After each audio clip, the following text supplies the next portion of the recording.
Mr. Alok Dimri, who is finishing a tenure as spearheading the MER division at the Ministry of External Affairs.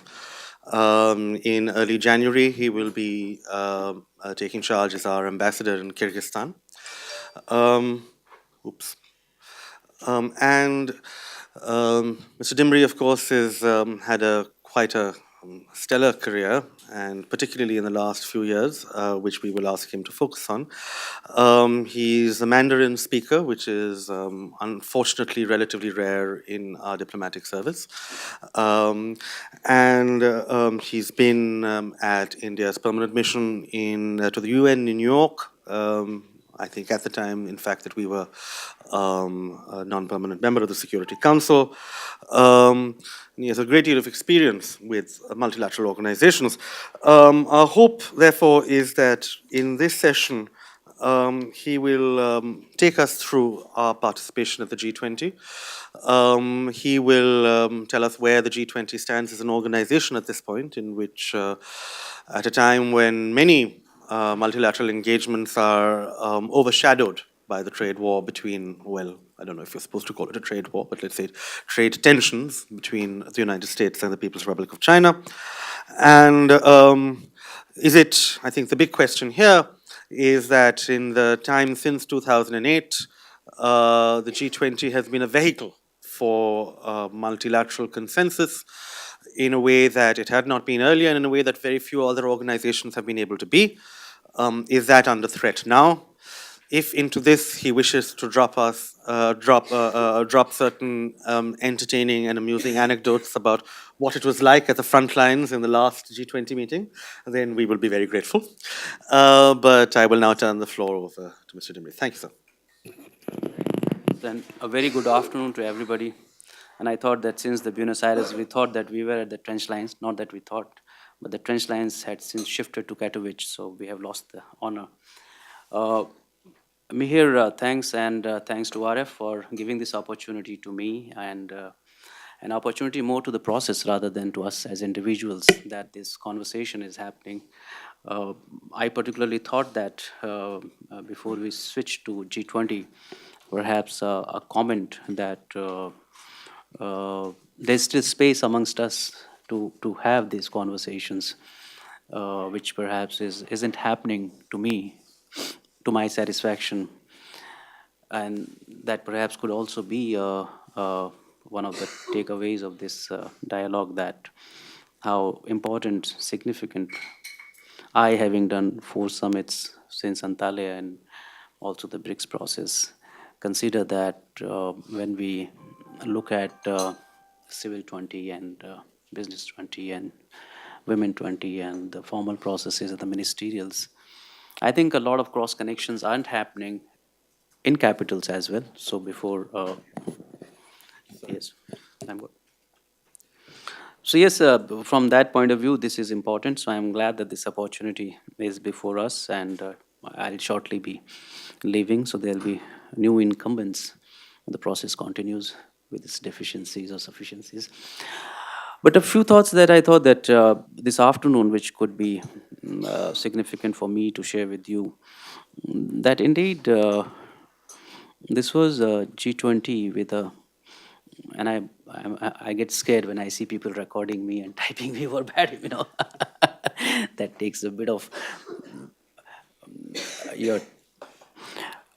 It is at an interesting juncture that if one were to look at the milestones of the G20's evolution itself, then to my mind, Hamburg was significant, and Hamburg was significant, not in terms of what was happening in G20, but it was significant what happened outside the G20.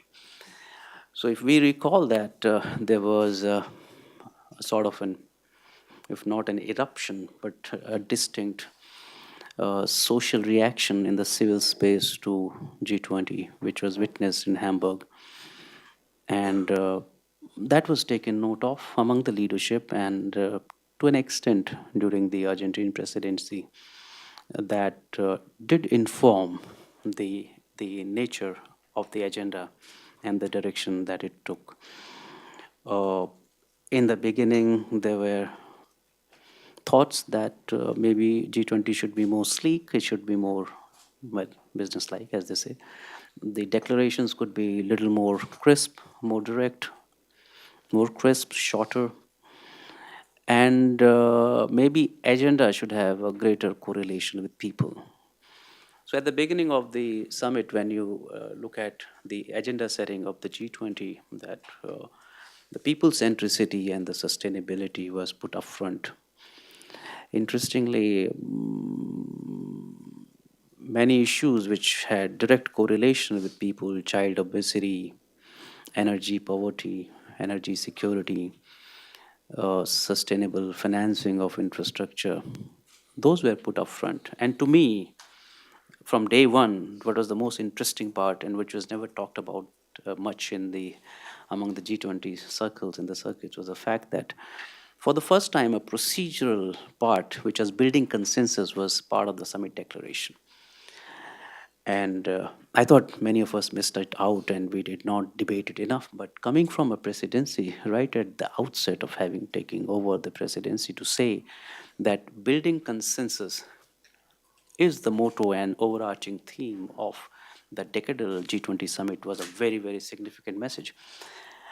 I don't know, as a professional or as an outsider or as an observer, may I say that was it that the presidency was also preparing itself for a situation 10 months down the line where there's a summit without a declaration, so that it becomes easier for you to explain it to the stakeholders that we had outrightly put building consensus as a challenge. But one doesn't see much of a comment on that. But to me, it was very interesting, very surprising that building consensus for a sustainable finance, whatever, food security, future, that was a summit theme. That sums it up. But also looking at it, there were expectations, if we look at it from the global south and global north, that a people-centric agenda, the sustainability was over there. And Mihir brought up the issue of multilateralism. I mean, it was again a very unique summit in the sense that this was the 10th G20 summit. It's a completing, not 10, but it's a completion of a decade. Uh, Multilateralism featured in a very prominent way in the discussions, and that too in a very divisive manner. And perhaps that is a correlation and a linkage that one derives from what happened in Hamburg, what is happening in Paris today, maybe, and what was the presidency's own fear about it.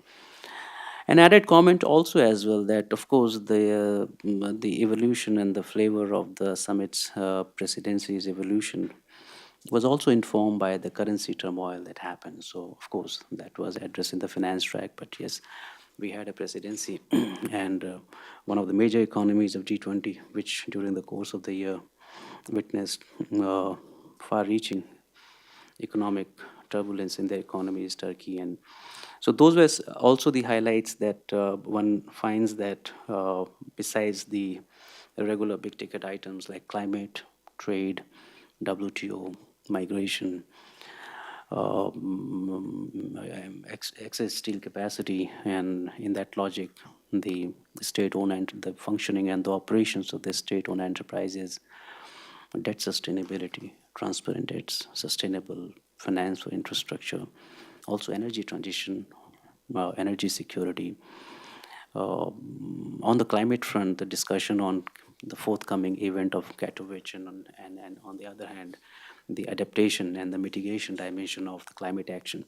So there was a heady mix of all these issues, which one may say that has all along been as a mix of the agenda on the table, but of course, with a difference. I mean, if one recalls Antalya, then the discussion on climate was completely Paris-centric. Paris was around the corner, and the effort was, it was a bit like Katowice this time, where there was an interest that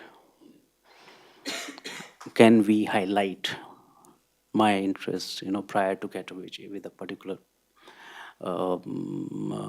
spin to it. So if you look at the language on the climate, it's again very innocuous. It's a very neutralized language. It just makes a reference to the UNFCCC 1.5-degree report without, and I think it takes a note, and that also is worth taking note of. It doesn't welcome it. It doesn't say. It simply says taking note of the report. In a way, I mean, it doesn't reflect in the outcomes and declarations, but it does feature in the discussions and the deliberations that lead up to those common positions. Like somebody did say that, why is declaration so inane? There's not much meaning if you look at the language on WTO. But if you look at it as the tip of the iceberg, then you would say that how much is underneath, which is invisible. Uh, WTO again was, Meher said, trade tension and tariff wars. If one goes by the mood of the media, and well, that's the mood till you land down in the city and the summit actually commences. So in the run up to the summit, one would say that it was dominated by the shadow of what was happening on the trade front, the anticipation on trade tariff front. And interestingly, the prior two summits have failed in generating a consensus document. If the EPIC couldn't do it, and if the East Asian community couldn't do it, if the G7 summit was a failure, then you were at the year end, one of the last big ticket items of the year on the calendar, so to say, with a distinct possibility of not being able to achieve a consensus document. And I think, not that it was discussed, but one may say, one may not be off the mark, saying that there were apprehensions that if there is no declaration, then what would be impacts on markets, you say, or economic, whatever. But there was, and if one were to compare it with in Hamburg also there was a situation where at one point in time where one thought that there would be no declaration, no consensus document, outcome document. But I think that fear was more political. I mean, if I look back and people would say that, what would our constituencies say? What would people of the world are waiting for us to hear? But this time, when there was that fear, that apprehension that there's a likelihood of no document, I think the fears were more direct, that you are looking at indicators tumbling here, there, wherever. So the summit, in a way, was from multilateralism perspective, I would say that it was a good realization that it was coming together of those interests that perhaps the multilateralism experiment, whichever way it is, you take it positive, it has gone a bit too far, and now the time is to preserve it. So there was that desire to build the bridges and find the common ground, and that, to my mind, was one of the visible, uh, significant um, attributes of this summit. Uh, if you look at the WTO, of course, there were contentious exchanges, there were divergent positions. And one may say actually that multilateralism has never been dishonest. Uh, so far, whatever was left to be interpreted was, now it's being kept on the table. And maybe one again may say that Hamburg was perhaps the first time round when you were talking about it, but this time round, the positions were better known, and perhaps that's how the recovery process also, the retrieval process also, was a bit easier, because if one were to put it this way, nobody minded somebody using harsh words or stating your country positions as directly, because you had done it for a year. So from that perspective, there was an overarching sense that did touch deliberations on IMF, on trade, on WTO, and on climate, which in a way thematically links up to different worldviews on multilateralism. And to us, I think this is a bit closer to our worldview of multilateralism, where we have advocated that one has to take a comprehensive look at multilateralism. It is not that the trade multilateralism is going to resolve it. It's not that the financial multilateralism alone is going to address it, or it's not that it's the political UN-based multilateralism is going to address it. Our Prime Minister has uh, made references to reformed multilateralism, but where we are talking about is that you they fix the spirit of it rather than the sectoral response to multilateralism. A few outline issues that I would like to touch upon here, that migration was something which was again interest for the our European partners. It was of interest to Mexico. It was of interest to Italy and our friends from Turkey.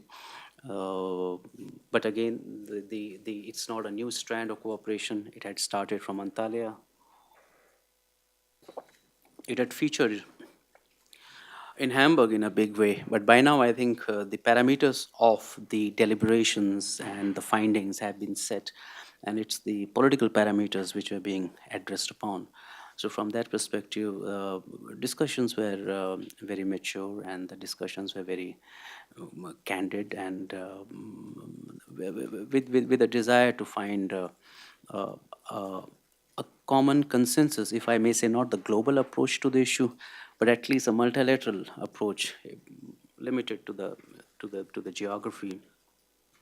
Uh, that was something that was again interesting to us in our deliberations. Specifically, I would say for India, we had across the board engagement on all issues, including the one we have discussed. We were also able to bring economic fugitives and offenders onto the G20 agenda. So repatriation of stolen assets, that features. Prime Minister Modi had launched disaster resilient infrastructure coalition proposal in Hamburg. In a year's time, it made substantive progress, and there were a series of engagements organized in India and also at the various working group meetings of the G20 in the run up to the summit.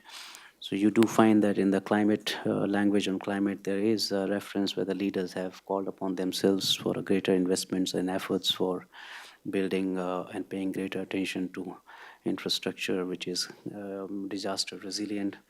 Interestingly, energy security is something which we had taken up. I think that is perhaps one strand which could be treated as a legacy strand, legacy issue agenda, which perhaps had not featured in the previous discussions this prominently.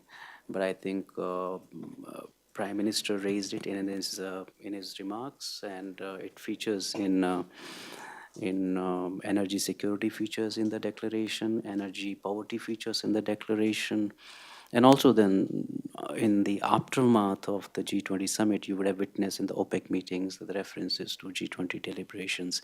So that important linkage of growth to energy and energy security and energy prices, that was, to our mind, a substantive, new, valuable addition to the discussion that comes to our mind. On the cultural front, we would say that traditional medicines also finds a mention in the discussions. Uh, on subsidies and fossil fuels, you know that the debate has been left open. It's a very, very contentious issue. It was going to be deliberated at Katowice in the immediate aftermath of the summit. So most of you by now know that you have read those papers, that what have been the outcomes of the rules framing at the Katowice. But some of those discussions were also a part of the deliberations at the summit. But of course, these were more in the context of uh, the functioning of the state-owned enterprises. And to my mind, that discussion is more framed in the context of conformity with the WTO norms, though it doesn't come across like that. But broadly, we feel that that discussion of the functioning and the operations of the state-owned enterprises, their norms, that is more in line with the seeking to have the practices based on market-based practices and in conformity to WTO. And very interestingly, you would see that the United States will bring up this issue as an evidence that actually WTO has been below the expectations, and and also as a contention to discussions on multilateralism when one would challenge the whole approach to multilateralism. Uh, U.S. approach is if I think we are aware that U.S. has spoken about level playing fields very passionately in this context, and they have also, I won't say raised objections, but distinctly pointed out that WTO is not the central system of the multilateral trading system. A bit of that approach was also visible in discussions on IMF, where, according its centrality as to the global financial safety net, was acceptable in principle, but perhaps it was more in terms of its operations. And I think WTO also, this was the sense that, so you would see that again in the declaration, it divides it into three parts, saying that in the past it has done good, in the present the expectations are more, and the future is unless you do not undertake the necessary market reforms. So there's that sort of commitment. But that's a very significant point, I think, to G20, that for the first time leaders have taken a WTO commitment at G20 with a review. They have committed themselves that they're going to progress review next year. So the judgment is out, one may say, that how would G20 carry out something and review WTO's reform process? But a commitment is committed, it's enshrined there.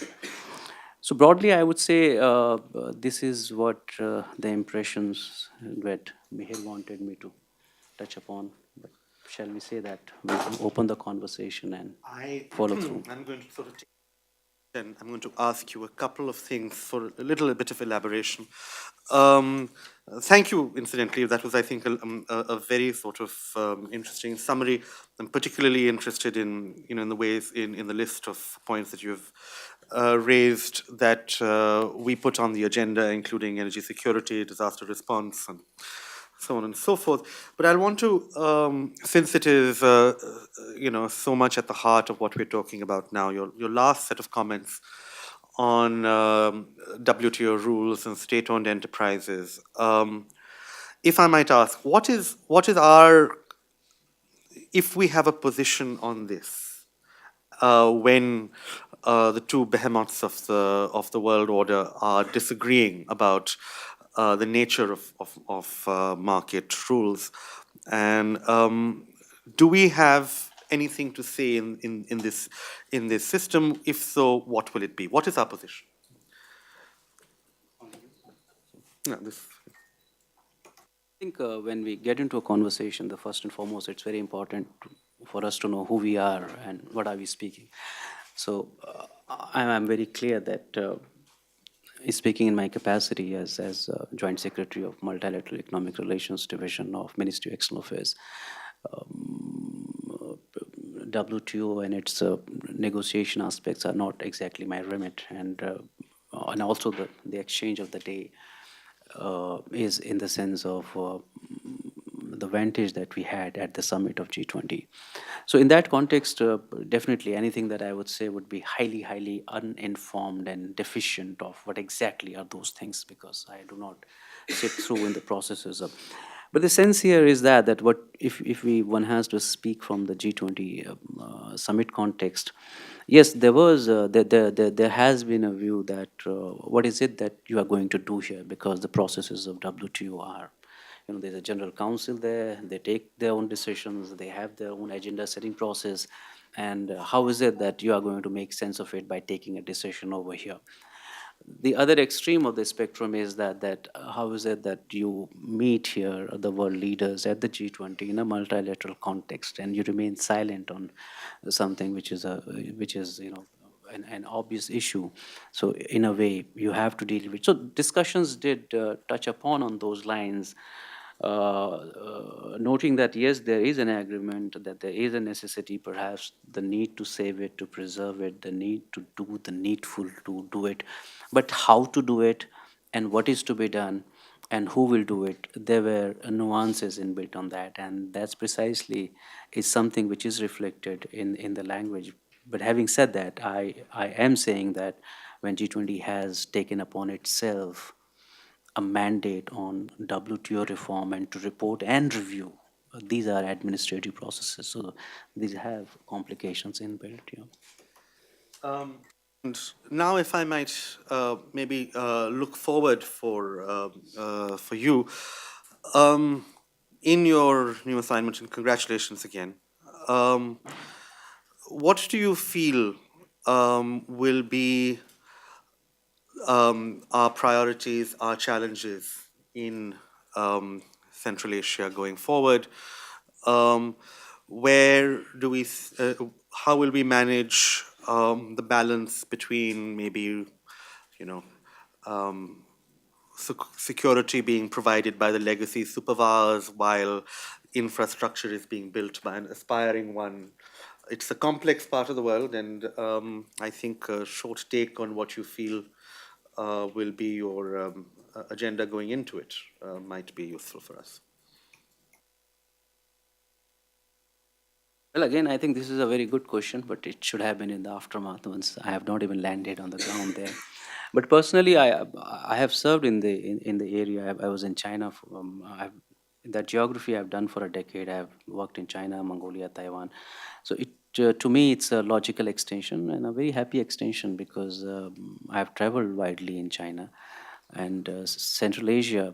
Everybody knows who is a practitioner of geopolitics, geostrategy, and what is geoeconomics, is geostrategy, and trade is everything is mixed today. So I think all of us are the practitioners of that vocation, that craft, and we know that significance of Central Asia. And I was looking at that prospect that this geography fills in that important value addition to my regional experience. But more significantly, it's going to be the host of SEO Summit this year. And having done BRICS and G20, I am looking at possibilities of gaining another vantage and perhaps be add some value to the process. So that's where. I'm going to open this up to questions. We'll take a few, and then we'll respond to them in this thing. So, if nobody is willing to go first, Ambassador Vishnu. Thank you, Alok, for telling us what exactly happened in Buenos Aires. I have two questions. The first is regarding the general atmosphere of the, not getting into details.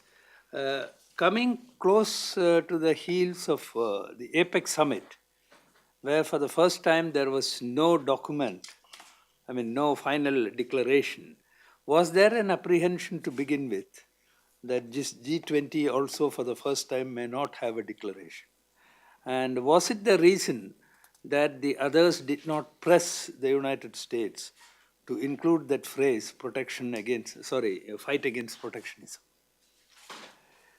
My second question is, of course, you elaborated very well on multilateralism and what our Prime Minister has been recently referring to in his speeches as reformed multilateralism. In fact, if I am not mistaken, he used that for the first time at the BRICS summit, in which you are also involved. Probably you put in that phrase there. So, I would like you to elaborate a little more on what exactly do we mean by a reformed multilateralism. Thank you.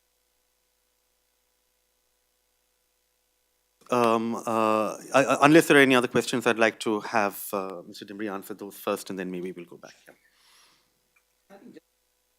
Yeah.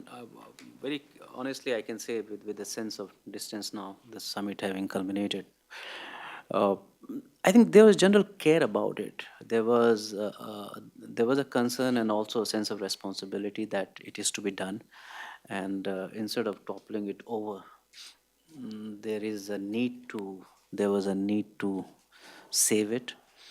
Uh, Also, perhaps there was it could be a very vague observation, but it happens when you sit there for 4 days, 4 nights, and excuse me, I'm getting distracted.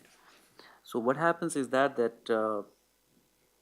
there was a less of messaging. There are a lot of passive voices earlier. The multilateralism needs to be protected. The much needs to be done. The messaging was always to the other. But this time round, one did find that there was a constructive effort in the room, that each one contributed. Of course, it was not a revolutionary contribution. Nobody picked up the flag, sort of a thing. But there was an across the board accommodation, and the fact that the bottom lines were pitched and pegged so low that there wasn't much to drag it down. And that, it's a very good question. I thank you, sir, for that, because it deals with the atmospherics of it. If one looks at Hamburg, it was it was the good demons and the bad demons, that sort of a thing, where you didn't mind if it falls apart. But this time around, there was a sense that, can we really make it happen? So there was a lot of constructive effort that went into climate, WTO, trade, even IMF, multilateral. I mean, the word multilateralism doesn't feature in the declaration, but there were a very substantive and frank discussions. As I said somewhere, that multilateralism has gone far too honest in the recent times, which is good for a practitioners like us, that you state your positions very clearly, and you also understand positions, the trends. You don't have to read in between the lines way too much. That did feature over there, and my sense is that everybody had a stake, but some have a stake of a different magnitude. There was a palpable sense that if the epic saga is repeated here, then there would be losses, and there would be losses will be, if the advantages are disproportionate, the losses would be disproportionate too. So perhaps that was also, but that's entirely uh, an act of sense and observation. But that we do get that sense over there. Coming to reform multilateralism, this has all along been. I think nobody has synthesized it, but the way we sense it, we sensed it in BRICS, and we sensed it here. That at different forums, the different sorts of multilateralisms are being talked over, but the interconnections were not being made. It's same thing as growth and development, and growth and poverty, and growth and energy, those kind of connections. Uh, but the way the debates have,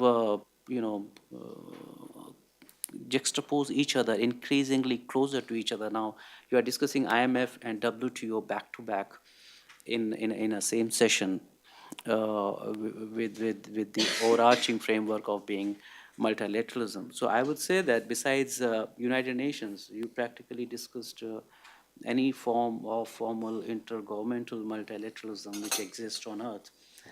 And in that connection, the approach of reform and the worldview of reform multilateralism is that if you only address the trade multilateralism, that's not going to help you in the political multilateralism. If you only address the financial, if you only address IMF and the WTO is not doing good, then beyond a point that will also cause financial instability. So it's a question of an overall balance. So if you're looking at a fiscal stability, there is a social stability. If there is an economic stability, there's a trade stability. If there's a trade stability, there's a development stability. So beyond a point, if you're only addressing WTO today and you forget about it, then tomorrow you only address IMF and you forget about it. So outcome is going to be that much out of balance.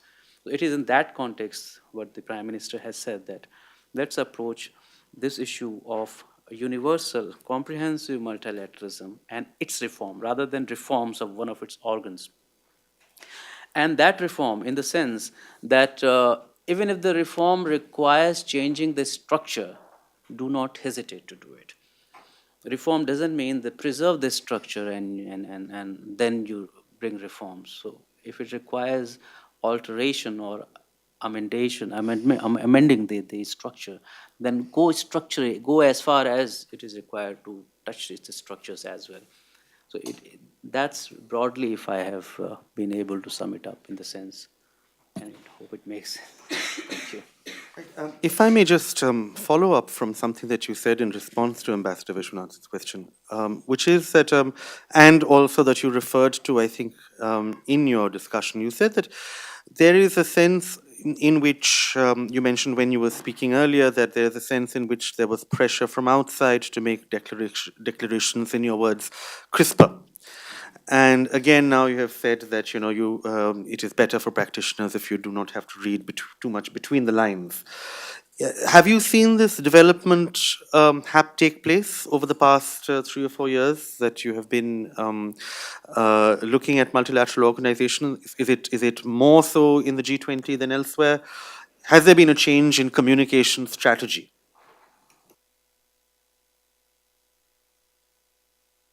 Very difficult question to answer. It's not a question, and it's a comment that I'm supposed to respond to. I think I look at it this way. Comfort is an awkward thing. So in any vocation, when there's comfort, the jargons come in, and it's only when you reach some sort of a breaking point where you move away from that. Uh, why it is significant? So I think the entire diplomacies of the multilateralism, be it the political multilateralism or trade or finance, there is a messaging which is internal messaging. There is a messaging which is external. There is a messaging for the media and the out. So there are layers and layers and layers and manners, and how one may go into it, why it happens and how it happens. Perhaps it is also preserving the turf of the vocation. If we are the academicians, we'd say things in a particular way.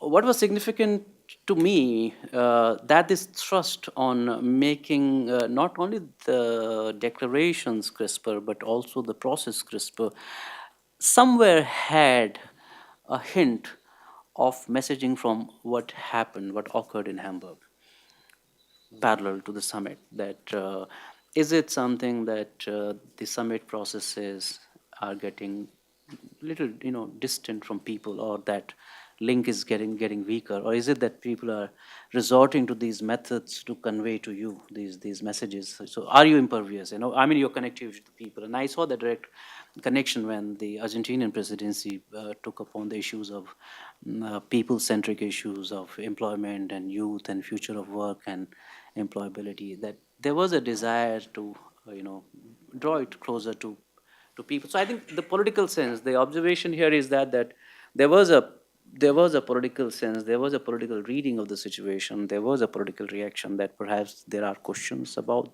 the relevance of it. There were some views also about the sizes of the delegation, which has nothing to do with the with the. But yes, there is that. What were the views about the size of the delegation? No, I mean, it's not a formal discussion. I mean, it's not on the agenda. Give us a Yeah. sense of the. But it's logical. When you say you will become crisper, then you will say the bottle will go smaller, the glass is not needed, there'll be only one microphone. Then, you apply across the board and everybody has ideas. So when somebody says, our messaging has to be direct and crisp and understood to the people, then somebody said not only the messaging, even we should be crisp. And we should be crisp, our travel should be crisp. So the thing is that it's not important to me that what was said, what is important is that perhaps that people connection was made, that how are you looked at and how are your outcome declarations and documents looked at. Yeah, Abhijit, do you have a question? Yeah, I just have a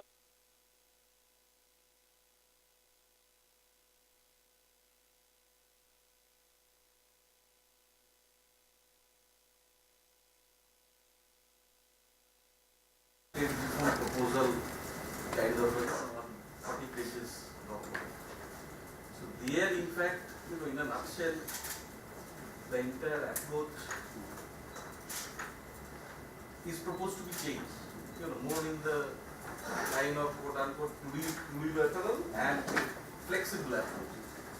The short end of it, as I read it, is that the way we see multilateralism in the, let's say, trade multilateralism at WTO is not going to be applicable, at least for a time.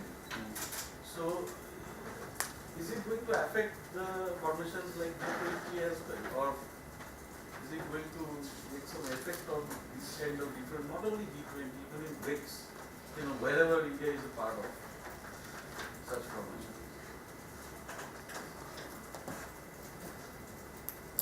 No, I would only say is that, when phrases. We use the word intergovernmentality. We use the word in the sovereign context. These are significant terms. I mean, WTO operates in the context of intergovernmentality, where you operate as a sovereign. But G20 and BRICS and FATF and Paris Club, these are not OECD. So I think those of us who are practicing this craft should make that distinction that there is something called obligatory, there's something called intergovernmental.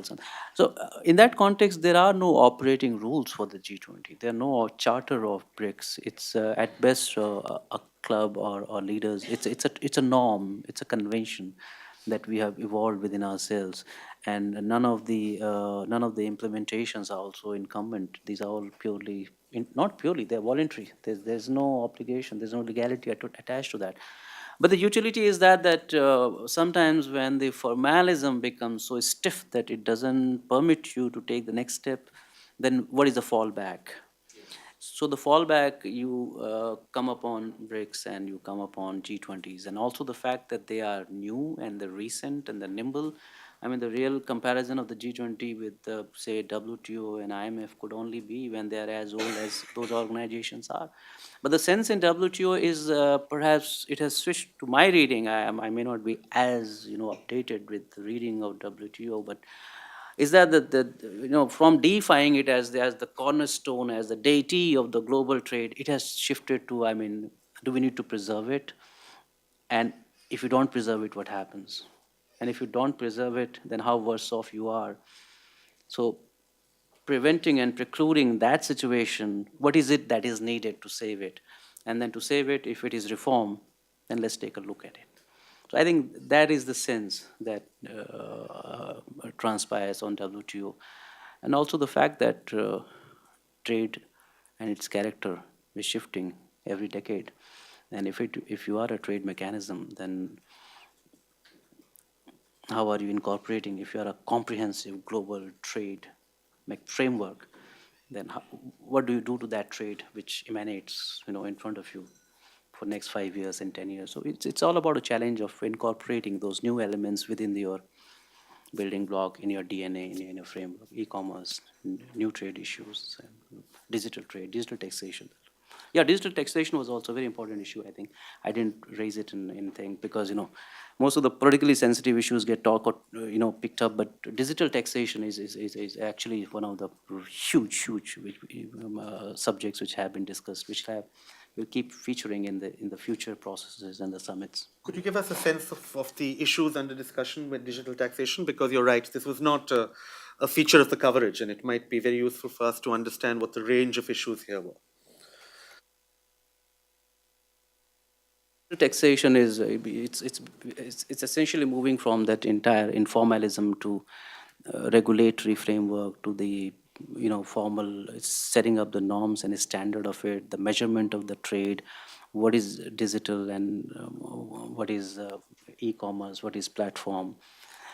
Those are the issues, and much of that has been informed by what is happening at the OECD, BEPS, international taxation, and also what is happening between the transatlantic exchanges on taxation related matters. You know that UK implemented the digital services taxes, and then the France and Germany wanted to, they were about to do it, some interim DST, but they withdrew it.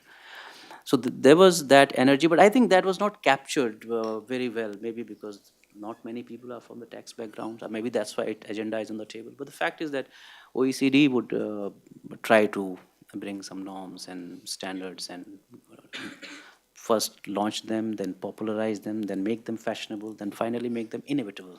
So that is the multilateralism you're talking about. I think that was the process. I think with the base erosion conversation first started, I think that was exactly the process that was used. It was first a set of norms that was created, and then it slowly moved up the chain, as it were, through processes like the WTO. So it's very interesting that CPTPP actually has put in a separate chapter on I yeah. So there is and definitely in I think the developed world right now there is a move towards, in fact, trying to look at the revenue base of a company and not just its profit base as a possible taxation variable. And I think Who knows? I mean, it's anybody's guess. That's what guesses are not bad, and guesstimates are not bad.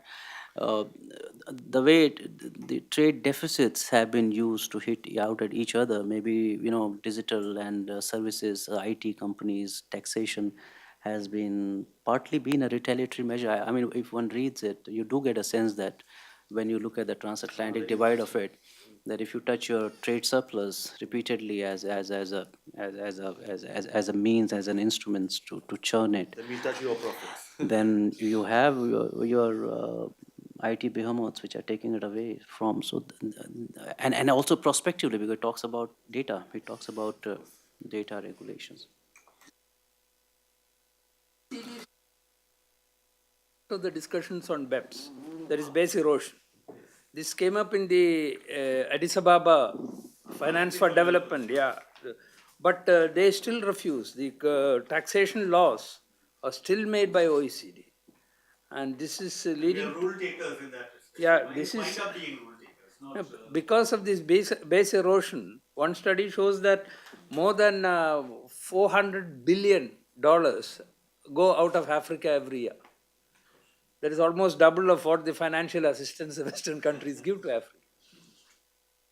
That is extraordinary, and I'm also intrigued by the fact, sir, that you mentioned that there was, in this context, or maybe not in this context, some discussion of new data regulations. Of course, India has been a leader in this. We have been among the first countries to talk about try and create a comprehensive data policy. It came out a few weeks ago, in fact.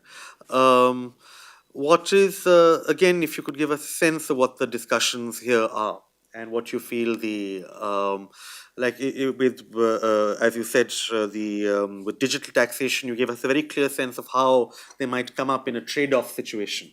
But again, how does data protection, data localization get onto the table at G20? What is the context?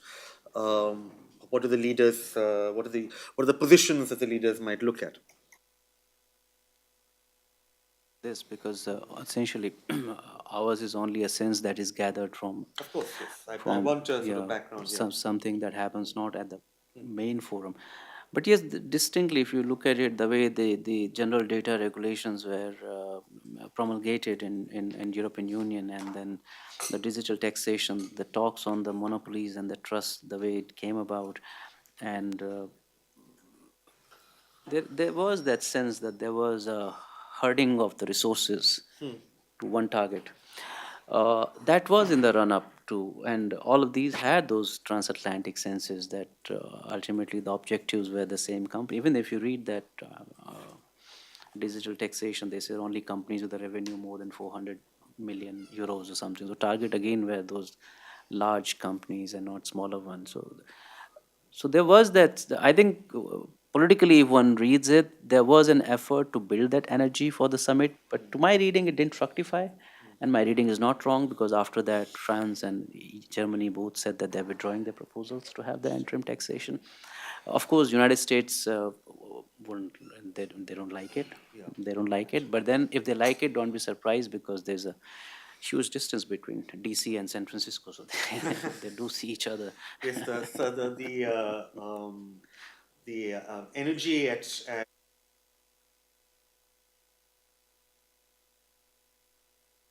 companies has not been positive at all. So you can never predict what might happen there. But just as we sort of approach the close of this session, I look at the title and I see looking ahead and looking back, and we've done some looking back. So now I will ask you once again, I know, to get out of your comfort zone and speculate that for the next 5 to 7 years, do you see the G20 falling apart in some sense, or becoming less effective, that a no declaration summit becomes a norm? Do you see that this is a possibility? Or do you see that new issues will be found that may allow for a fresh consensus to be built? And again, we accept that this will be speculation.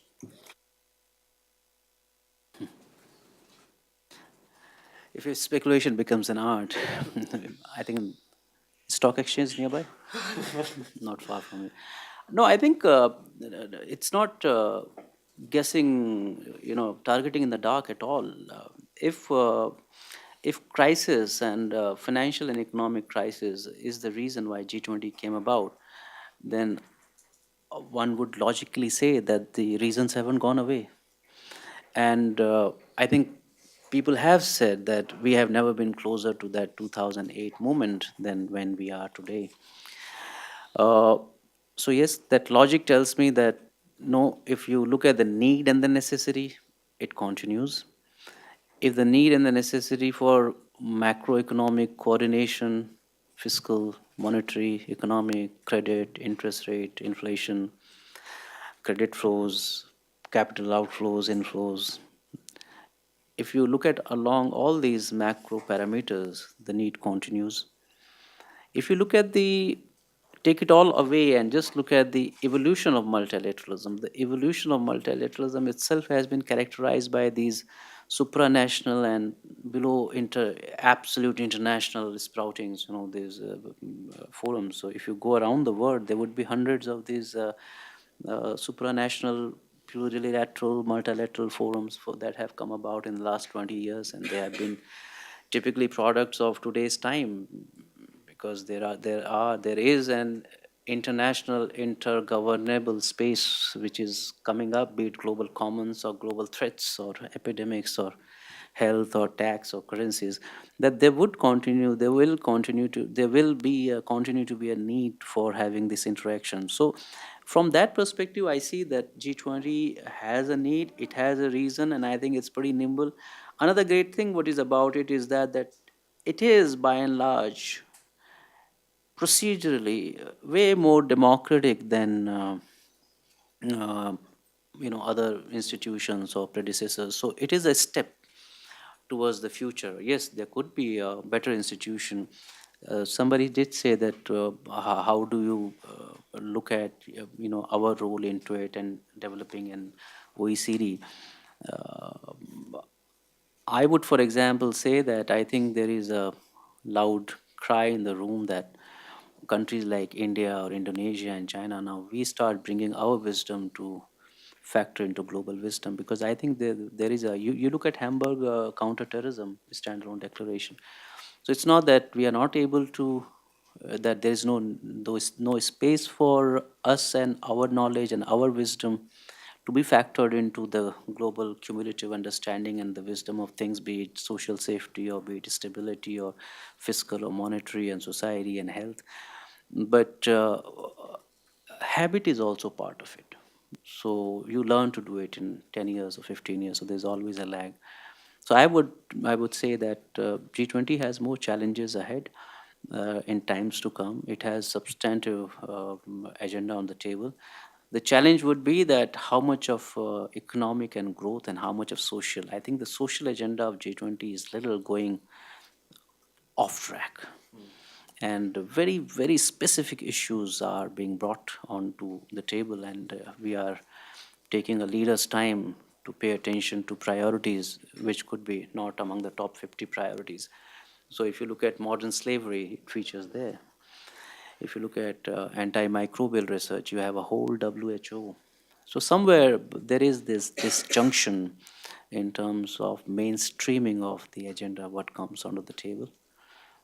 But I think it carries it along. Thanks.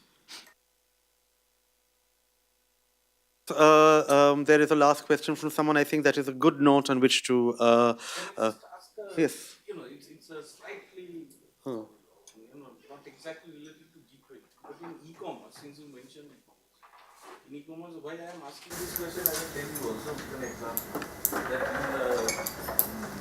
in CTTP, they have put in specifically that no countries will be asked to server locally in that country for data privacy or any other security problem. But in India, in fact, in recent times, our government actually asked Amazon to put up a server there. So that is why I am a bit curious to know, is there any major pillars on which Indian thinking on e-commerce is evolving? No, I think I'll just reserve my comment to G20 because it came earlier also. I would say that there was a more discussion on data and data privacy in Hangzhou and in Hamburg. then it was around this year. So even when you look at the summit outcome documents, you'll find that the greater mention of data and privacy and those things. But Buenos Aires, it didn't feature. It was entirely in the digital. It was more dominated by WTO actually. I'm sorry, I had a small question. Sure, please, please. Just a small question on the WTO reform process. I do understand US is very serious about it. We keep hearing that. But how serious are the other members that you got to feel this time? Do you think that's going to weigh heavily in the next summit? Sorry, I'm Nainima from the print. It will be difficult for us to judge how serious. I think there could be some structural limitations. I mean, I do get that sense that it's not about willingness. You know, people conveniently use political willingness, but nobody has really paid attention to whether WTO structurally is capable of accommodating today's tensions and resolving them. I mean, if China was a smaller country of, $500 billion economy, perhaps it could have accommodated those shocks. But if you deal with economies of 20 trillion and $14 trillion, and they have different working methods in how you produce this paper and how do you produce this and you exchange, that's where the tension is. So I think there is a bit of an overreading also of personalities and geopolitics of it. I don't think it's the cannons and the ammunitions which are determining it. But it is a very, very fundamental question that whether the institution has the ability, whether the ship can carry the load or not. I think it is veering in that direction. But the thought is, it could be that you create something new. But my sense is what they seem to be saying is that let's refurbish it and see that how it works, and also bring the plurilateral approaches and the TTPs and the regional trade arrangements on board and see how it functions. But then reform is not clear. It's just a word. It simply says let's reform, and once you agree, you don't know what is on the table. I feel that in that sense, there are in fact two tracks that are happening at the moment. There is one track in which the US has raised objections to the appellate bodies at the WTO, and I think the EU, together with the support of India and China, has tried to answer some of these objections, suggested possible reforms, and these will no doubt be taken up at the next WTO ministerial, which is, I think, in July. But the other track is maybe more fundamental, and this is something that we saw gather strength in September. And you saw a joint declaration between the EU, Japan, and the United States on several issues, focusing in particular on state-owned enterprises, the nature of a market economy, and such. And I think this is a fundamental challenge, and let us be open about. I can be open about it. I think to China's behavior as a full WTO member, that eventually I think we will not be able to ignore, and I think the rest of the world will not be able to ignore, because it will become central to WTO processes going forward. Sorry, you had something. Rejoined it to your Oh. looking ahead. What we've seen over the past years, maybe a couple of years back, I mean, rather than showing leaders as unity, they're just doing showboating. So what's happening is, do you feel that, or speculative, right? It will increase by, say, 2020, and maybe once the US elections have a different, and maybe there'll be a trajectory change to it, because this forum was there as a consensus building, but over time this has actually fragmented. So do you feel that this is plateaued, this will move down the showboating, or it will now subside and get realism? I think one can use many lenses to see it. One lens, as I said, that one can simply look at the personality of Trump and Xi and just analyze the entire situation. But then you wouldn't say that the African migrants are leaving in droves to and ending up on the Mediterranean shores because these two gentlemen have a particular chemistry between them. So there could be ways of looking at it, and definitely G20 is not a novelty.